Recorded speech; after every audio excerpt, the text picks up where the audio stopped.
Salam alaikum.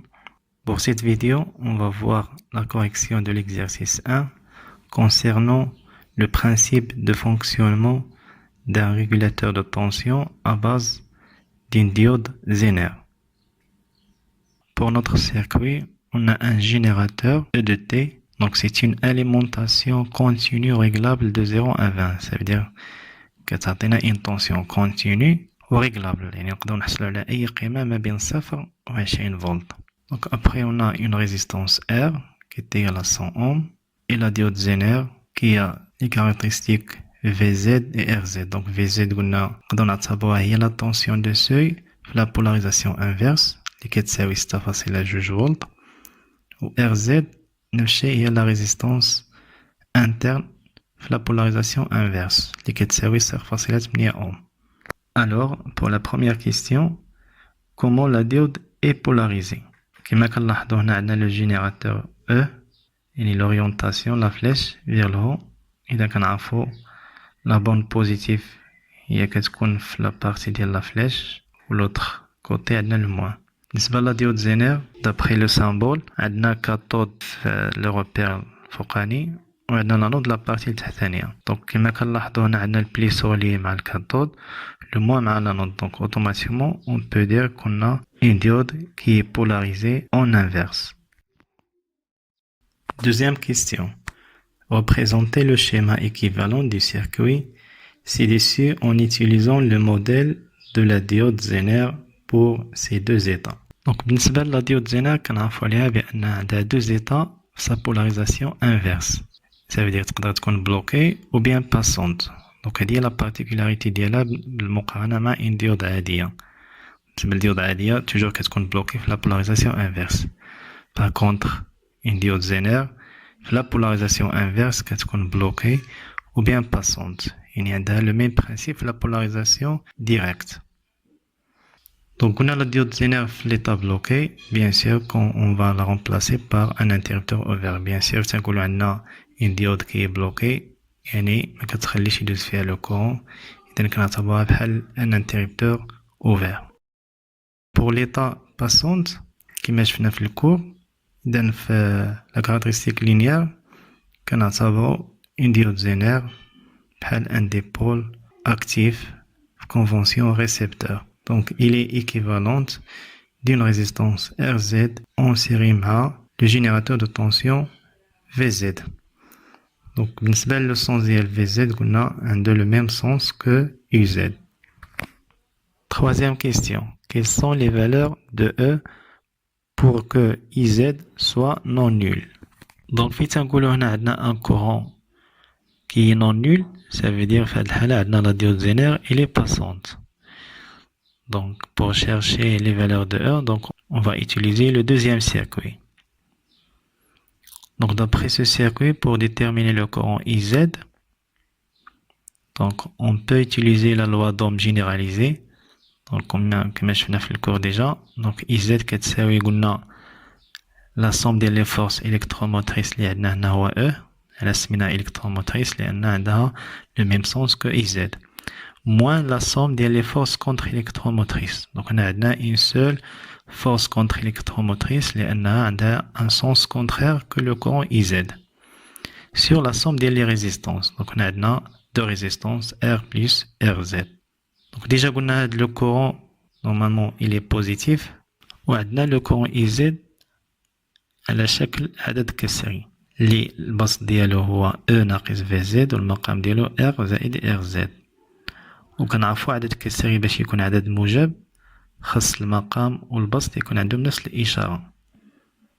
وبما أن R و RZ يعني عددين موجبين إذا خاص يكون E ناقص VZ هو عدد موجب وبالتالي خاص تكون E كبر من VZ اللي كتساوي 6.2 volts. Question 4.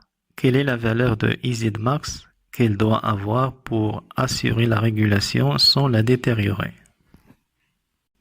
إذا هنا عندنا un courant qui est maximal, ça veut dire عندنا un courant qui n'est pas nul.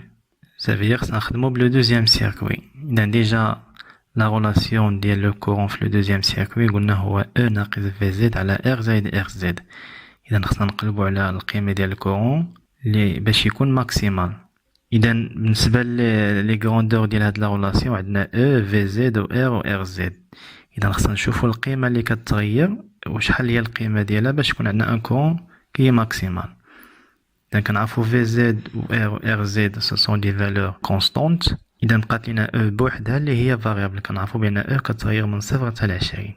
إذا باش يكون اي زد ماكس يعني خص تكون او ماكسيمال. Alors EZ max كتساوي E max ناقص VZ على RZ. Après application numérique, donc EZ max كتساوي قلنا القيمة ديال E max هي 20 فولت moins 6,2 على 100 plus 0,8 واللي كتعطينا في الأخير 137 ملي أمبير. Cinquième question, déduire la valeur de EZ max correspondante. D'après la loi des branches, donc maintenant UZ كتساوي VZ plus RZ fois IZ. Donc باش يكون عندنا IZ maximal يعني خص يكون IZ maximal puisqu'on a déjà قلنا que VZ et RZ sont des valeurs constantes. Donc après application numérique IZ max كتعطينا في الأخير 6,31 فولت. Sixième question, déduire la puissance maximale dissipée dans R et dz, ça veut dire la résistance et la diode Zener. Pour la résistance, donc déjà on a le courant qui est différent, ça veut dire qu'on a cette relation R fois le courant IZ au carré.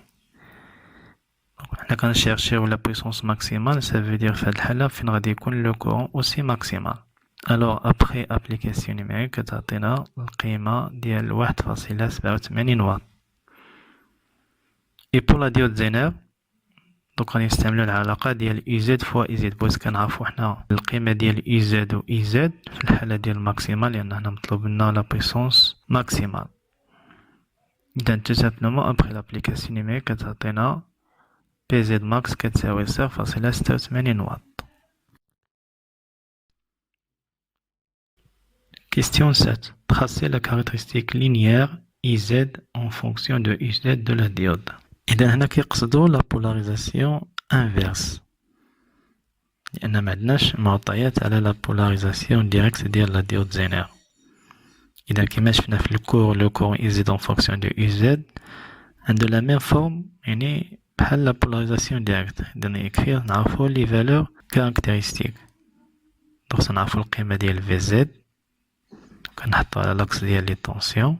شفنا بان في كتكون لا طونسيون يعني قل من لا طونسيون زينير اللي هي 6.2 فولت تتكون لا ديود بلوكي يعني ان كورون كي نول.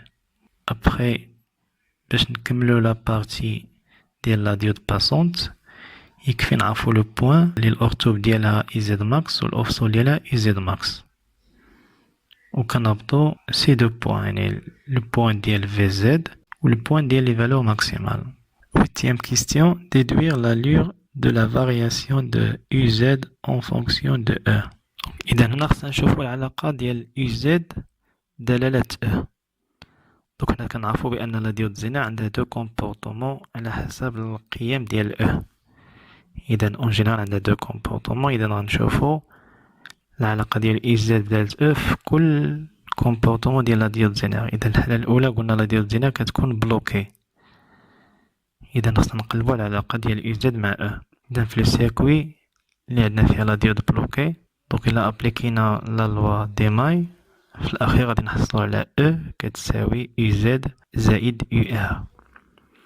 بما ان قلنا لا ديود بلوكي اذا عندنا لو كون اي زد كيساوي 0. اذا غادي نمشي لو تيرم ديال ار فوا اي زد كتبقى لنا اي زد كتساوي او.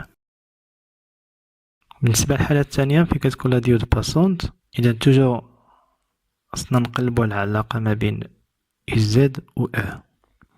إذا دابخي لو سيركوي عندنا أو كتساوي إزد زائد أر فوا إزد. إذا من هاد العلاقة خصنا نخرجو كما قلنا العلاقة ديال إزد بدلالة أو.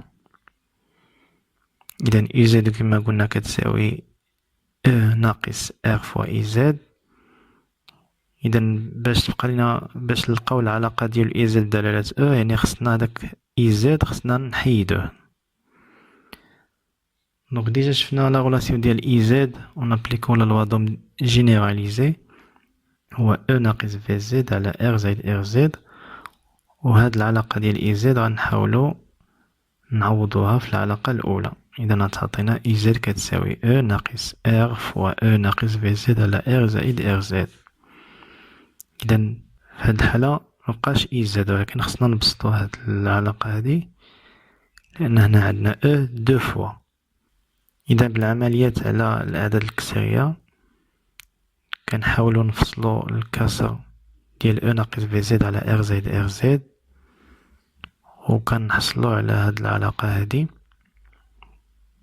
ابخي كنشرو و ابخي كنحاولو نجمعو او، يعني كنعملو هاد لي دو تيرم وكتعطينا هي او فوا ان موان ار على ار زائد ار زد بلس ار فوا في زد على ار بلس ار زد. وباش نزيدو نبسطو هاد العلاقة دونك غادي نحاولو نوحدو المقامات. كتعطينا او فوا ار زائد ار زد موان ار على ار زائد ار زد بلس لا سويت.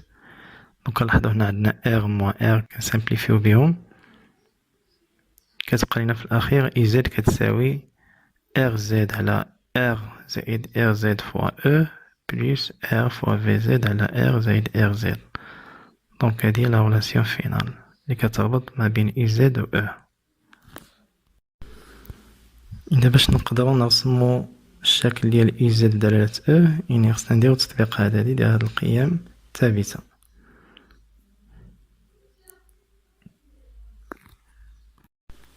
وفي الأخير كنحصلو على هاد العلاقة اي زد كتساوي 8 مضروب في 10 أس ناقص 3 مضروبة في او زائد 6.15. إذا هنا كيبان لينا بأن عندنا الشكل ديال مستقيم. إذا باش نرسمو دابا التمثال المبياني قلنا عندنا يعني جوج حالات. الحالة الأولى فين كتكون لا ديود بلوكي سافو دير او كتكون قل من 6.2 فولت، وخصنا نرسمو التمثيل ديال اي زد كتساوي او. إذا فين كتكون او كتساوي 6.2 نفس اي زد كتساوي 6.2، وفي كتكون او كتساوي 0 اي زد كتساوي 0. إذا هنا عندنا جوج نقط وكنوصلو بيناتهم. وفي الحالة الثانية فين كتكون لا ديود باسونت يعني او كتكون كبر من 6.2 يعني حتى ل20 لا فالور ماكسيمال ديال او، خصنا نرسمو التمثيل المبياني ديال العلاقة اي زد كتساوي 8 10 لا بيسونس موان 3 فوا او زائد 6.15. إذا قلنا عندنا التمثيل المبياني ديال المستقيم. إذا يكفي نحصلو على دو بوان باش نرسمو هاد المستقيم هذا. إذا ديجا عندنا لو بروميي بوان نقدرو نلقاو القيمة ديال اي زد فين كتكون او كتساوي 6.2. إلا عوضنا هنا غادي نلقاو نفس القيمة اي زد تا هي كتساوي 6.2. صافي ديال ديجا لو بوان اللي كتنتمي للحالة الأولى ديال لا ديود بلوكي. بالنسبة لو دوزيام بوان غنعطيو القيمة ماكسيمال ديال او اللي كتساوي 20 فولت. ابخي ابليكاسيون نيميريك غادي نحصلو على اي زد ماكس كتساوي 6.31 فولت. إذا يكفي نرسمو النقطة الثانية ونواصلو ما بين هاد لي دو بوان، وبالتالي كنحصلو على لا ريبونس ديال 8 كيستيون. نقدرو نقولو هاد السؤال هو لا سانتيز ديال هاد لو سيركوي دو ريغولاتور دو طونسيون ا باز دو لا ديود زينير. دونك كنلاحظو لا فارياسيون ديال دلتا او اللي محصورة ما بين 20 تا 6.2 كتعطينا 13.8 فولت، كتقابلها اون فارياسيون ديال اي زد اللي ما بين 6.31 و 6.2. يعني نقدرو نقولو هنا pour une variation ديال لا طونسيون دونطري ديال هاد لو ريغولاتور اللي كتساوي 13.8 فولت كتعطينا في لا سورتي ديال هاد لو ريغولاتور سولمون 0.11 فولت. إذا هذا هو الهدف ديال لو ريغولاتور كما قلنا في الأول، كيحاول ينقص من لوندولاسيون. إذا لوندولاسيون في لا طونسيون دونطري 13.8 وفي الأخير كنحصلو على اون فيبل اوندولاسيون اللي كتساوي 0.11 فولت. La dernière question, sur quel paramètre doit-on agir pour que uz soit parfaitement constante? Donc في تنقولو عندنا uz تبقى constante. بطبيعة الحال هنا هي القيمة ديال VZ لا ديود زينر 6.2 فولت لأن سيت اون كاركتيرستيك ديال لا ديود زينر. خاص تكون عندنا اون فارياسيون ديال 0 فولت في لا سورتي. إذا هنا يعني خصنا نشوفو الطريقة باش نحصلو على uz كتساوي 6.2 فولت في الحالة ديال فين كتكون محصورة ما بين 6.2 و 20 فولت. إذا هاد لابارتي هادي يعني خصنا نستعملو العلاقة اللي لقينا في الأخير. uz كتساوي rz على r زائد rz فوا e زائد r فوا vz على r زائد rz. إذا من هاد العلاقة كيفاش نحصلو على uz تعطينا فالور كونستونت اللي هي 6.2 يعني انديبوندامون ديال e. كيف ما بغات تكون e خص تكون عندنا uz توجور 6.2.